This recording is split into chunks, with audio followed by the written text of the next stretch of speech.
100세 시대가 다가오는 현대사회에 누군가에겐 재앙이 될 수도 있습니다. 내가 아프면 가장 먼저 무너지는 것은 배우자와 자녀들의 일상입니다.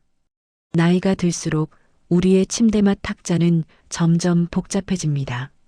병원 서류 더미, 약 봉투들, 검사 결과지까지 쌓여갑니다. 많은 분들이 이 광경을 보며 이제 나이 들었는데 어쩌겠나 하고 체념하시곤 합니다. 하지만 여기서 중요한 깨달음이 있습니다. 바로 얼마나 오래 사느냐보다 남은 시간을 얼마나 편하고 자유롭게 보내느냐가 훨씬 더 중요하다는 것입니다. 우리 세대가 젊을 때만 해도 선택의 여지가 없었습니다.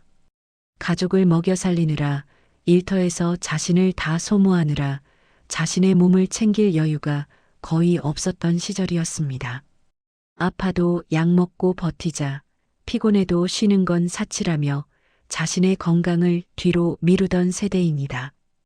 이제는 그동안 몸에 진 빚을 조금씩 갚아줄 시간이 되었습니다. 이것은 결코 늦지 않은 오히려 지혜로운 선택입니다. 여기서 가장 먼저 주목해야 할 신호들이 있습니다. 예를 들어 예전보다 숨이 더 자주 차는지, 밤중에 깨는 횟수가 늘었는지, 특별히 다이어트를 하지 않았는데 살이 빠지는지 이런 작은 변화들이 있습니다. 이러한 신호들은 단순한 노화가 아닙니다. 이것들은 당신의 몸이 보내는 중요한 메시지이며 앞으로의 10년, 20년을 어떻게 보낼 것인지를 결정하는 힌트가 되기도 합니다. 건강한 시니어 라이프의 출발점은 거창한 것이 아닙니다. 단지 지금부터라도 내 몸과 화해해보자는 마음 하나면 충분합니다. 이것이 모든 변화의 시작입니다. 제1장 혈압 당뇨약 관리, 나를 지키는 기본 안전벨트. 침묵의 살인자, 만성질환을 아십니까? 시니어 건강에서 가장 흔하고도 가장 무서운 적이 있습니다. 바로 고혈압, 당뇨, 고지혈증 같은 만성질환들입니다. 이 질환들의 가장 큰 문제점은 무엇일까요? 바로 아프지 않다는 것입니다. 심장이 철렁 내려앉을 만큼 아프면 사람은 병원을 찾게 됩니다. 하지만 고혈압과 당뇨는 다릅니다. 혈관 안에서 조용히 진행되는 이들 질환은 증상 없이 내 몸을 서서히 망가뜨립니다. 마치 벽에 금이 가는 것을 모르고 지내다가 어느 날 갑자기 벽이 무너지는 것처럼 한순간에 뇌졸중이나 심근경색이 찾아올 수 있습니다. 더 안타까운 점은 이런 신호들을 충분히 일찍 발견할 수 있다는 것입니다. 대부분의 지역 보건소에서는 혈압과 혈당 검사를 무료로 제공하고 있습니다. 3개월에 한 번 혹은 반년에 한 번 가까운 보건소에 들러 5분이면 충분히 검사를 받을 수 있습니다. 그런데도 많은 분들이 번거롭다며 미루곤 합니다. 지금 이 결정이 5년, 10년 뒤의 삶의 질을 결정한다는 사실을 간과하시는 것 같습니다. 약 관리 건강한 삶을 위한 필수 규칙. 혈압과 혈당 관리와 마찬가지로 중요한 것이 약 관리입니다. 이를 제대로 하지 않으면 치명적인 결과가 올 수 있습니다. 흔히 보는 상황이 이렇습니다. 여러 병원을 다니면서 처방받은 약들을 한 봉지에 섞어 그냥 드시는 어르신들이 있습니다. 이 병원에서 받은 혈압약, 저 병원에서 받은 당뇨약, 또 다른 곳에서 받은 소화제까지 모두 섞여 있는 것입니다. 문제는 이 약들이 서로 상호작용을 할 수 있다는 점입니다. 의도하지 않은 약물 상호작용은 어지럼증, 소화장애, 심하면 더 큰 부작용까지 초래할 수 있습니다. 올바른 약 관리법은 생각보다 간단합니다. 먼저 작은 수첩이나 스마트폰에 다음 정보들을 기록해 두세요. 약의 이름, 용량, 복용 시간, 왜 이 약을 먹는지에 대한 이유입니다. 예를 들어 아스피린 100mg, 아침 7시, 혈액 응고 예방 이런 식으로 명확하게 기록해 두는 것입니다. 그 다음 단계는 정기적으로 의사를 방문할 때 이 리스트를 들고 가서 지금 제가 먹고 있는 약들이 이것입니다. 한번 정리해 주실 수 있을까요? 라고 명시적으로 요청하는 것입니다. 대부분의 의료진은 환자가 이런 요청을 하면 긍정적으로 반응하며 불필요한 약을 줄이고 복용 시간을 조정하기도 합니다. 이것만으로도 약으로 인한 부작용을 상당 부분 줄일 수 있습니다. 또한 처방받은 약을 남김없이 다 먹을 필요는 없습니다. 증상이 좋아졌다고 느껴지면 의사와 상담하여 용량을 줄이거나 약 개수를 조정할 수 있습니다. 많은 환자분들이 의사가 준 약이니까 다 먹어야 한다고 생각하시는데 이것은 잘못된 생각입니다. 능동적인 약 관리는 당신의 권리이자 책임입니다. 정기검진, 작은 투자, 큰 보험, 기본을 지키는 것이 가장 확실한 안전벨트라고 했을 때 이것이 바로 무엇을 의미하는지 아십니까? 매년 정기검진을 받는 것입니다. 가까운 병원이나 보건소에서 제공하는 기본 검진 패키지는 대부분 혈압, 혈당, 콜레스테롤, 간 기능, 신장 기능 등을 확인할 수 있습니다. 이러한 검진이 왜 중요할까요? 왜냐하면 질병이 진행되는 초기 단계에서 발견할 수 있기 때문입니다. 초기에 발견된 당뇨나 고혈압은 약물 치료와 생활 습관 개선으로 충분히 관리할 수 있습니다. 하지만 이를 방치했다가 나중에 발견되면 이미 여러 합병증이 진행되어 있을 수 있습니다. 제2장 무리하지 않는 운동과 식사, 오늘 할 수 있는 만큼만. 운동, 작은 변화가 만드는 큰 기적. 많은 시니어분들이 자신에게 말합니다. 이 나이에 운동이 되겠나, 지금 운동을 시작한들 뭐가 달라지겠나라고요. 하지만 이것은 큰 착각입니다. 우리의 몸은 생각보다 훨씬 빠르게 그리고 놀랍도록 반응합니다. 실제로 임상에서 볼 수 있는 사례들을 살펴보면 이전까지 거의 움직이지 않던 어르신이 아파트 단지를 하루에 단 10분만 더 걷기 시작했습니다. 단 10분입니다. 그러자 2주 뒤에 요즘 숨쉬기가 많이 편해졌어요 라고 말씀하시는 것입니다. 또 다른 사례는 집안에서 의자를 잡고 천천히 일어섰다 앉았다를 매일 5번만 더 늘린 어르신입니다. 이것도 불과 2주 뒤에 다리에 힘이 생긴 것 같아요 라고 표현합니다. 이 모든 변화의 핵심은 무엇일까요? 바로 무리하지 않고 꾸준하게 그리고 매일 같은 시간에 한다는 것입니다. 현실적인 운동 계획 수립하기. 시니어를 위한 운동의 목표는 근력 운동선수가 되는 것이 아닙니다. 목표는 단순합니다. 일상생활을 스스로 할 수 있는 힘을 유지하는 것입니다. 계단을 오르내릴 수 있고 장을 보고 들 수 있으며 화장실에 가서 스스로 일어설 수 있는 정도면 충분합니다. 이를 위해 필요한 운동은 대단한 것이 아닙니다. 첫 주는 아파트 단지를 10분 정도 걷습니다. 너무 빠르게 걸을 필요도 멀리 갈 필요도 없습니다. 이웃 할머니와 함께 천천히 산책하는 정도의 속도면 충분합니다. 2주 후에는 같은 거리를 조금 더 쾌적한 속도로 3주 후에는 15분 정도로 시간을 늘립니다. 근력 운동도 마찬가지입니다. 의자에 앉아서 일어서는 동작 스쿼트 운동을 시작해 봅시다. 첫 주에는 5번, 2주에는 7회, 3주에는 10회 정도로 천천히 늘립니다. 이 운동은 다리의 대근육을 단련하는 가장 효과적이면서도 안전한 방법입니다. 또한 근력이 약해진 팔을 단련하기 위해서는 물병을 들었다 놨다를 반복하는 것도 좋습니다. 1리터 물병 하나로도 충분한 저항이 될 수 있습니다. 운동 시간도 정해야 합니다. 많은 연구에 따르면 같은 시간에 운동할 때 더 효과적입니다. 매일 아침 7시에 산책을 나간다. 저녁 6시에 의자 운동을 한다는 식으로 루틴을 만드는 것입니다. 이렇게 하면 몸이 그 시간을 인식하고 준비하기 때문에 운동 효율이 높아집니다. 식사 극단이 아닌 현명한 선택. 운동만큼 중요한 것이 식사입니다. 하지만 여기서도 많은 오해가 있습니다. 건강한 먹음새라고 하면 갑자기 모든 것을 포기하는 극단적인 다이어트를 생각하는 분들이 계신데 이것은 오히려 건강에 해롭습니다.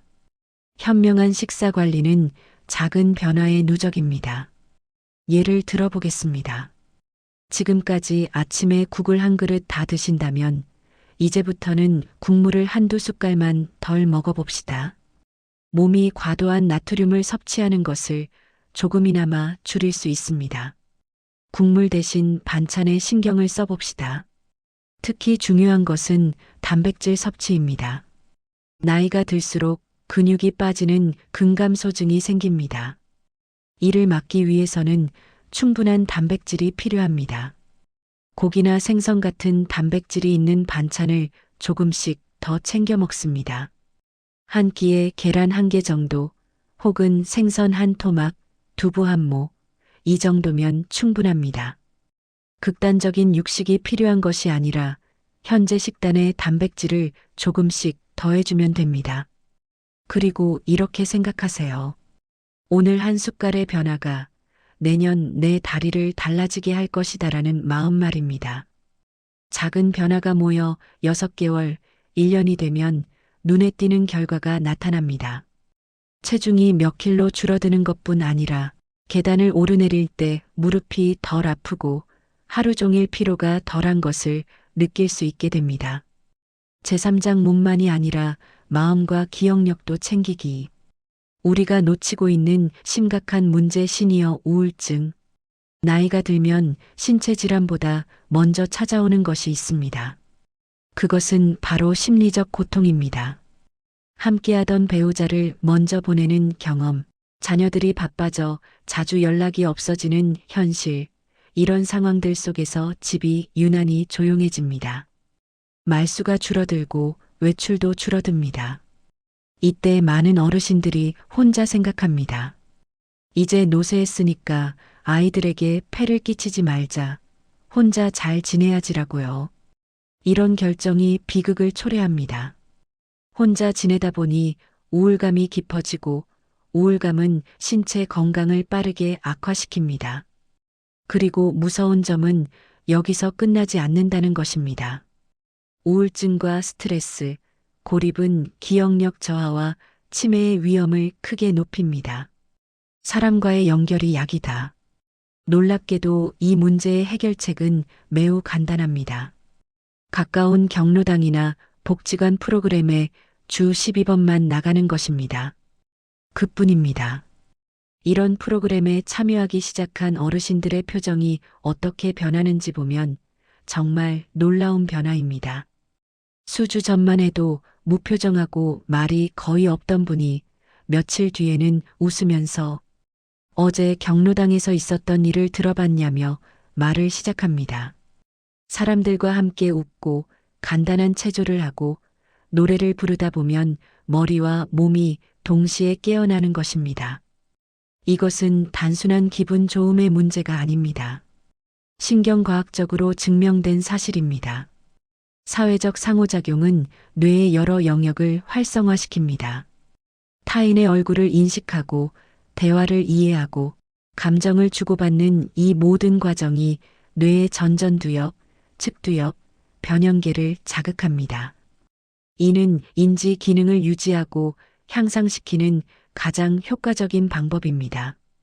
기억력 저하, 혼자 걱정하지 말고 전문가와 상담하기. 나이가 들면서 기억력이 조금 저하되는 것은 자연스러운 과정입니다. 다만 주의할 점이 있습니다. 일상적인 건망증과 치매의 초기 증상을 구분해야 한다는 것입니다. 일상적인 건망증이란 이렇습니다. 어제 뵀던 사람의 이름이 잠깐 기억나지 않는다. 안경을 어디 뒀는지 잠깐 생각나지 않는다. 하지만 나중에 기억난다는 것입니다. 반면 치매의 조기 신호는 다릅니다. 같은 질문을 반복해서 묻는다. 최근 일을 자주 빠뜨린다. 약속을 자꾸 깜빡한다. 이런 현상이 계속되고 있다면 전문가의 진단이 필요합니다. 여기서 중요한 메시지는 다음과 같습니다. 만약 이런 신호들이 느껴진다면 혼자나 혹시 치매인가 하며 걱정만 하지 마세요. 대신 용기를 내서 신경과 의사나 정신건강의학과 의사를 방문하여 검진을 받으세요. 이것은 결코 창피한 일이 아닙니다. 조기 발견만으로도 질환의 진행을 크게 늦출 수 있습니다. 또한 최근의 의료 발전으로 초기 치매에 효과적인 약물도 많이 나와 있습니다. 제사장 지금부터 다시 시작하는 생활 습관. 수면 제일 먼저 달라져야 할 것. 건강한 생활 습관의 시작은 뭐부터일까요? 많은 전문가들이 수면이라고 말합니다. 그것도 맞습니다. 수면이 좋지 않으면 모든 것이 무너집니다. 혹시 당신은 밤새 쪼개서 주무십니까? 자정에 자다가 새벽 3시에 깨고 다시 자다 5시에 깬다는 식으로요. 이것을 바꾸는 것부터 시작해 봅시다. 오늘 밤만이라도 TV를 조금 일찍 끄고 침대에 일찍 누워보세요. 평소보다 30분만 더 길게 자보는 것입니다. 이렇게 수면의 질을 조금씩 개선하면 다음 날부터 에너지 수준이 확연히 달라집니다. 수면 습관 개선을 위한 작은 팁들을 공유하겠습니다. 자기 1시간 전부터는 밝은 스크린 TV, 휴대폰을 피하세요. 블루라이트는 뇌를 깨어나게 합니다. 대신 책을 읽거나 조용한 음악을 들어보세요. 침실의 온도를 약간 낮게 유지하세요. 1820도 정도. 따뜻한 침실보다 조금 서늘한 침실에서 더 깊은 수면을 취합니다. 그리고 가장 중요한 것, 매일 같은 시간에 자고 같은 시간에 깨세요. 우리의 몸은 규칙성을 좋아합니다. 음주 작은 감소가 큰 변화를 만든다. 만약 당신이 매일 술을 마신다면 이것을 갑자기 끊을 필요는 없습니다. 부작용이 있을 수 있기 때문입니다. 대신 일주일에 이틀만 먼저 줄여보세요. 월요일과 목요일에는 마시지 않는다. 이 정도면 충분한 첫 단계입니다. 2주 뒤에 이것이 습관이 되면 금요일도 추가해 봅시다. 아무 변화가 없는 것처럼 느껴질 수 있지만 실제로는 당신의 간과 신장이 크게 감사하고 있습니다. 술의 감소는 혈압 저하, 간 기능 개선, 수면의 질 향상으로 이어집니다. 이것들은 모두 연결되어 있습니다. 정기검진 예방이 최고의 약이다. 마지막으로 가장 중요한 생활 습관 하나를 강조하고 싶습니다. 바로 정기검진을 습관화하는 것입니다. 가까운 병원이나 보건소에서 1년에 한 번 기본 검진을 받는 습관입니다. 이 검진의 가치가 뭘까요? 큰 병을 미리 발견할 가능성이 훨씬 높아진다는 것입니다. 암도 초기에 발견되면 생존율이 90% 이상이 됩니다. 당뇨나 고혈압도 초기에 발견되면 약물과 생활습관 개선만으로 관리할 수 있습니다. 하지만 방치하면 심각한 합병증으로 이어집니다. 에필로그 완벽한 건강이 아니라 일상의 자유. 시니어 건강관리에서 우리가 추구해야 할 목표는 무엇일까요? 그것은 완벽한 건강이 아닙니다. 나이가 이만큼 들었는데 완벽한 건강을 기대하는 것은 현실적이지 않습니다. 우리가 추구해야 할 것은 일상생활을 스스로 할 수 있는 힘을 지키는 것입니다. 화장실을 스스로 가고, 음식을 스스로 챙겨 먹고, 좋아하는 곳에 나가고, 손주들을 안을 수 있는 힘입니다. 이것이 바로 삶의 질을 결정합니다. 여기서 아주 중요한 깨달음이 있습니다. 현재 이 영상을 보고 있는 지금, 이 순간이 바로 당신의 앞으로의 건강 인생을 새로 설계할 수 있는 첫날이라는 것입니다. 늦지 않았습니다. 너무 오래 미뤘다고 생각할 필요도 없습니다. 당신이 필요로 하는 것은 거창한 변화가 아닙니다. 단 하나, 지금부터라도 시작하자는 마음만 있으면 충분합니다. 오늘 밤 TV를 조금 일찍 끄고 내일 아침 보건소에 가서 혈압을 재고 모레는 경로당에 나가보세요. 이런 작은 결정들이 모여서 1년 뒤에 놀라운 변화를 만듭니다. 당신의 몸은 지금도 당신의 말을 듣고 있습니다. 당신의 신체는 관심과 보살핌에 반응합니다. 나는 이제 내 몸과 화해하기로 결정했다는 결심만으로도 변화는 시작됩니다. 지금 이 순간, 오늘 하루가 남은 인생에서 가장 젊은 날입니다. 건강한 시니어 라이프로의 첫 발을 내딛기를 권합니다.